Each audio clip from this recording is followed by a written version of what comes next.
pessoal, hoje eu estou aqui para dar continuação nas cartas de Apocalipse.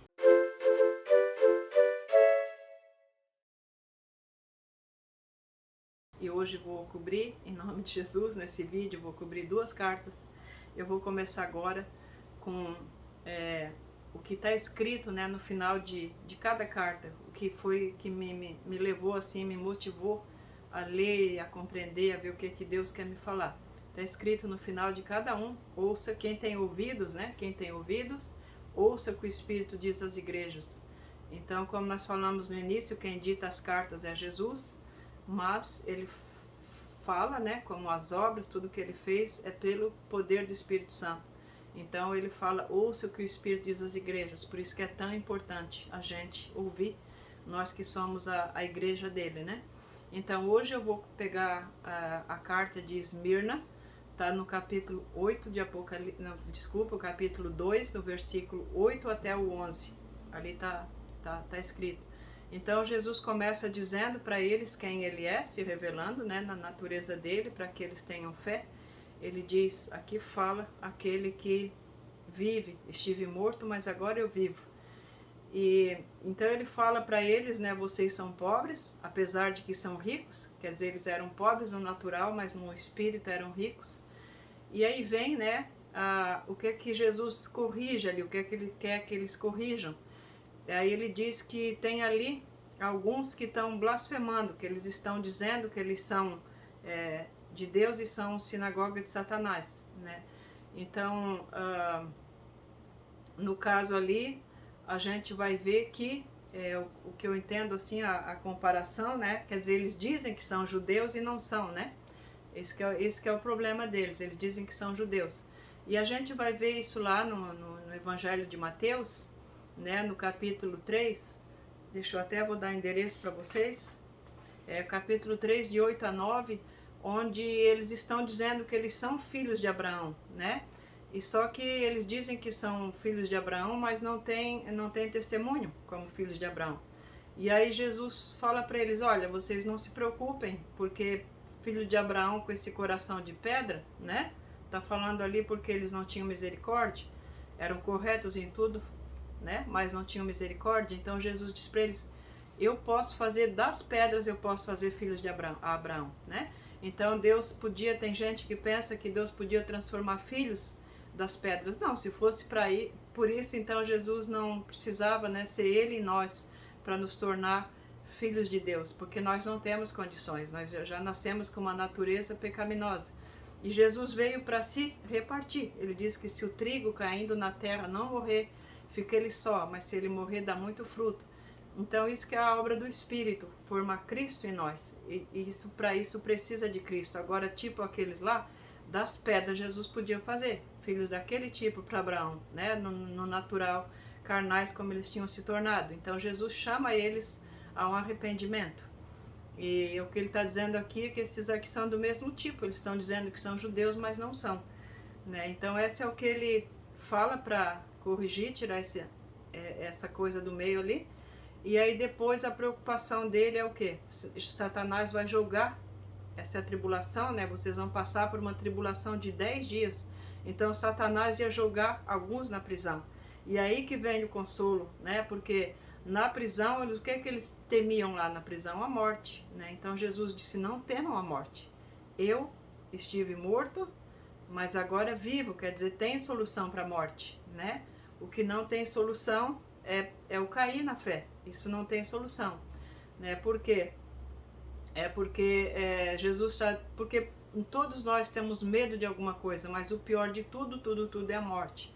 Então, quando Jesus diz, eu estive morto e agora vivo, nos dá esperança, como assim como nós opera o Espírito Santo, e é o mesmo Espírito que levantou Jesus dos mortos. Esse é o poder da ressurreição, que pode nos tirar de toda fraqueza. Eu, quando vou orar por alguém que está enfermo, ou assim, eu sempre lembro, puxa, tá com o rim. Até tem um testemunho bem recente, eu tenho um irmão que foi desenganado e os médicos falaram que o rim já tinha falhado, ia falhando mais órgãos, né? Então ele tinha sido lá colocado para essa morte. E aí eu fui declarar essa palavra, não, esse rim tem o poder da ressurreição, ele tá morrendo ali, mas ele pode viver. E o meu irmão saiu da UTI e começou a falar e os rins começaram a funcionar. Então, é o que Jesus está dizendo, né? O pior de tudo é a morte, só que eu venci a morte, né? Então está dando esse consolo para eles. Tribulação de 10 dias, se a gente pudesse contar literalmente, a minha tribulação é 10 dias e passa, a gente até aguentava, só que isso nós não sabemos. Esses números na Bíblia têm um significado que Deus conta, como o número 3, o número 7, a gente não vai falar aqui muito sobre números, né? Mas há um tempo da tribulação, e Deus sabe o tempo que nós precisamos passar ali, né? E aí depois ele vem e tira a gente daquela situação.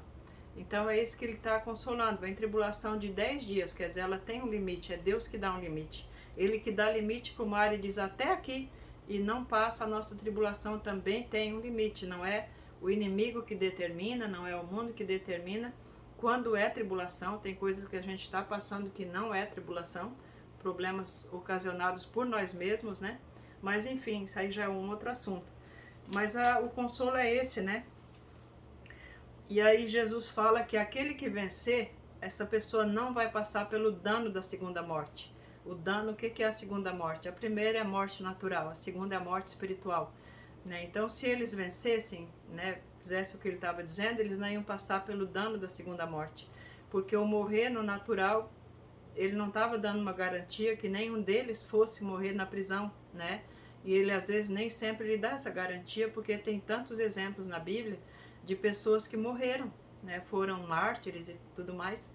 Mas aí quando Cedraque, Mesaque e Abednego, está lá no livro de Daniel, quando jogaram eles na fornalha, eles também não sabiam se iam sair dali com vida, mas eles foram, eles passaram e disseram, se Deus quiser nos tirar daqui, Ele nos tira, se não quiser, nós não vamos negar o nome de Deus igual, né?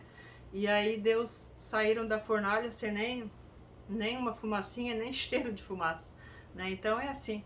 Mas para alguns, né, hoje tem países aí onde o cristianismo, cristãos estão sendo severamente perseguidos e alguns morrem. Mas aí não passa pelo dano da segunda morte aquele que persevera com Cristo até o fim. E esse é o que é o consolo para nós e a esperança, né? Aquele que vive. Amém? Então já estou passando para a segunda carta que eu vou falar hoje. Não, como eu disse, eu não estou fazendo por ordem, né? Das cartas assim. Eu vou passar agora para a carta para a igreja a Laodiceia. É a última, na verdade, das cartas, é a 7ª carta. E ali é o contrário, né? Eles são ricos e eles dizem que são ricos e Jesus diz que eles não sabem que são pobres, estão achando que são ricos, né? Como a gente conhece um ditado, né, que o pessoal fala, o cara é tão pobre que só tem dinheiro. Então é o caso desses aqui de Laodiceia. Eles são tão pobres que só tinham dinheiro. E aí deixa eu pegar aqui as minhas anotações da igreja de Laodiceia, né? Jesus diz, aqui fala, aí ele fala, né? Aqui fala a testemunha fiel e verdadeira. Jesus foi fiel em tudo que Deus ordenou para ele fazer, e foi verdadeiro, fiel e não negou até a morte de cruz. Ele ficou diante de Pilatos, diante de tudo que a gente sabe que ele ficou, e ele não negou Jesus. Ele não negou Jesus, não negou o Pai, não negou Deus, né? Então fala que ele já chega se apresentando, com a apresentação dele, ele vai dizer o que ele vai querer deles, né? E aí Jesus começa também, né, falando que eles, no caso, penso que são ricos e tal, realmente era um lugar muito rico lá na Laodiceia, eles produziam colírios, inclusive, né? E só que Jesus diz para eles, se vocês fossem frio ou quentes, quer dizer, se tomassem uma posição, era melhor. Jesus não está dizendo aqui que tem que ser quente ou tem que ser frio, mas tomar uma posição, essa é a questão aqui. Aliás, a gente sabe que desde o começo Jesus sempre criticou muito a hipocrisia, os dois caráteres e a falta de autenticidade, né? E aí ele fala, se vocês fossem um ou outro, né, se decidissem, mas porque vocês são mornos, eu estou pronto para vomitar vocês da minha boca. Que coisa horrível, né? Porque lá na Laodiceia também vinha lá uma água morna e tal, e tomar água morna é horrível, né? Então Jesus está dizendo para eles que estava pronto para... Então isso é horrível, né? Pensar que a gente pode estar desagradando a Jesus dessa maneira, ele querer vomitar da boca, é uma coisa terrível. Mas ele fala, né, que na cidade, no caso assim, o que essa maneira deles eram pessoas em cima do muro, é o que hoje a gente fala, né? Não se decide, é uma coisa aqui, uma coisa lá, é um pé em Deus, um pé lá, e a pessoa não se decide, é uma pessoa que não é aquilo que agrada a Deus, né? Então tem gente que diz, não, eu sou neutro, eu sou uma pessoa que me dou com todo mundo. Claro que é para ter paz com todo mundo, mas não é nesse sentido, né? Fazer tudo para agradar um, agradar outro, enfim. Então, Jesus dá um conselho aqui para eles, né? Eu achei bem interessante, ele diz, eu aconselho vocês. Eu digo, meu Deus. Achei interessante que ele não disse é um mandamento, porque realmente é um conselho, o conselho é uma escolha. Ele diz, eu aconselho vocês que estão, né? Que vocês comprem de mim algumas coisas aí para mudar a situação de vocês.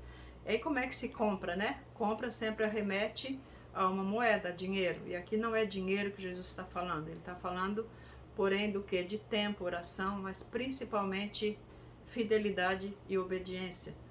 Né? Que claro, quem ora, quem jejua, quem busca, quem lê a palavra e tudo mais é porque já está querendo, né? Agradar, obedecer a Deus.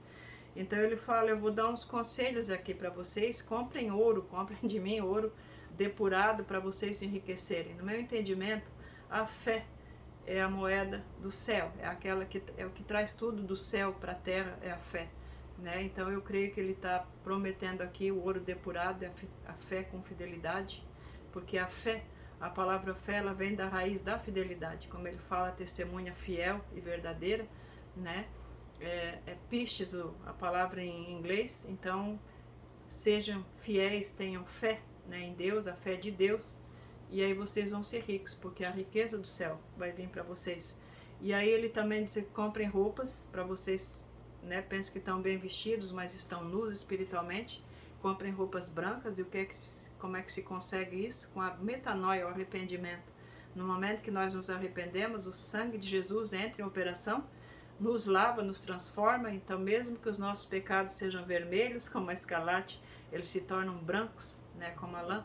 Então Jesus está falando esse conselho. E o terceiro, ele diz, comprem colírio, não esse que vocês têm com olhos brilhantes e limpos, né? Naquela época ter olhos limpos era uma grande coisa.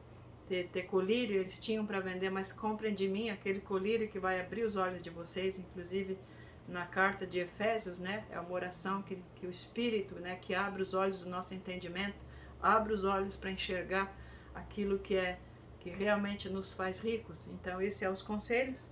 E agora vai para a promessa, né? Então, como Jesus não negou o nome, né, e não negou até a morte, né, ele faz aqui uma promessa de vida para os de Laodiceia. Mas interessante também notar nessa carta que ele fala que ele corrige e disciplina aqueles a quem ele ama. Então essa igreja era amada de Jesus. Ele estava assim irritado com eles, irritado não querendo vomitar, mas não era falta de amor, ele amava, né? Deus ama o pecador e ama sempre, não é pecou, é pecador, ele não ama mais, ele ama sempre. Ele amava essa igreja de Laodiceia, por isso que ele queria a correção deles. Então o que ele promete, né, para esses que vencerem, que vão sentar no trono dele, com ele, assim como ele venceu? E o trono, né, Jesus está sentado num trono sobre um nome que é sobre todo nome, e Deus deu isso para ele por causa de tudo, da fidelidade que ele venceu. Então ele disse, aquele que vencer vai sentar comigo no meu trono e reinar. Então deixo vocês com essas promessas, né, e com isso que Jesus falou, quem tem ouvidos, ouça o que o Espírito diz às igrejas. Amém?